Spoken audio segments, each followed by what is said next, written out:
All right, good Tuesday evening, everyone. Meteorologist Jordan Evans here, live on our YouTube and Facebook page as we are getting ready for our triple alerts that we have to get through. Of course, we've been talking about the heat and the storm potential, but there is much relief on the way in terms of the heat and humidity. It comes just in time for the weekend, so something we all get to look forward to as we round out the rest of this heat and this air quality concerns and eventually the storms as we go into Thursday. That's going to be our day with the front coming in. We'll be able to watch things improve quickly. Now, with that storm alert will come the potential for some heavy rain, potentially some flooding. There may be some severe weather potential, but right now my main concern is the potential for some heavy rainfall and some flash flooding as some of the storms may be slow moving. So we're going to keep this brief here. A lot of data is going to change over the next 24 to 48 hours. Now, once we get through Thursday, by Friday, easily, we're going to be looking at much better conditions. We'll be behind the system. We'll have a lot of cloud cover, not much sun for Friday. So what that means is temperatures, they will be much below average. Talk about early August. We may not even get out of the 70s for high temperatures by Friday afternoon.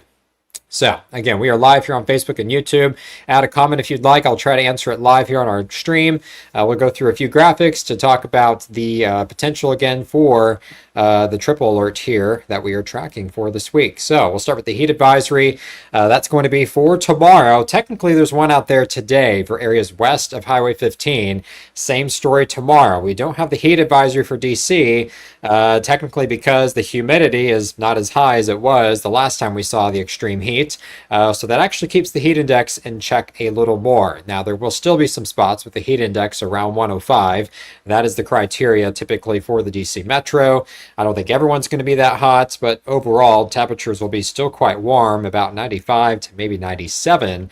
But with that lower humidity, of course, that is going to help out the heat index slightly. Now, this may change. They may decide to upgrade this for all the DC Baltimore metro area with an update tonight.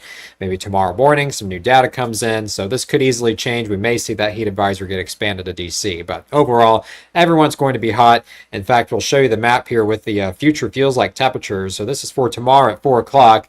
Look closely, find your area. Easily around the metro, about 102 to 104. Some spots up to 105 there around Potomac, Maryland. So depending on where you are, easily it can have some of these high heat index values over 100 to 105. Now, farther to the west, of course, we do have some lower temperatures, lower humidity over the higher terrain. So that could easily mean that we do have heat index values staying in the 90s, potentially for parts of the day tomorrow. Let's go ahead and play out the heat reminders. Of course, we do want to take the heat seriously and heat-related illness. Heat is actually the #1 weather-related killer in the United States. There are more deaths due to heat every year than hurricanes, tornadoes, and flooding. So again, and heat-related symptoms can come on very quickly, sometimes unnoticed. So things like feeling dizzy, excessive sweating, a rapid weak pulse, that can be signs of heat exhaustion. Heat stroke, which can turn deadly quickly. That's where you have a throbbing headache. Your body decides to stop sweating because, again, that's a defense mechanism to deal with hot temperatures. And if you don't sweat anymore, then that's when your heart rate really starts to accelerate. Maybe you have a rapid, strong pulse. Again, that accelerating heart rate. You may lose consciousness or faint, so that's when easily call 911 if you see someone experiencing those symptoms. Again, take the heat seriously. Heat stroke can be deadly, and it is the #1 weather-related killer each year in the United States. Switching gears to air quality concerns, this is for tomorrow, new from the National Weather Service. We do have this for code orange. What that means, code orange, it's basically level 3 out of 5 in terms of air quality concerns. So what that means is we will have some increased ground level ozone. And for those with asthma, COPD, or another lung condition, heart disease, some of those symptoms or conditions means you want to limit your time outside to avoid difficulty breathing. Increased ozone levels are very common. With these heat waves, the air is very stagnant. There's not a lot of wind to blow the air around. So the ozone will increase around the DC Baltimore metro areas. Now, outside of the Beltway, you lose the urban heat island, you lose the urban effects.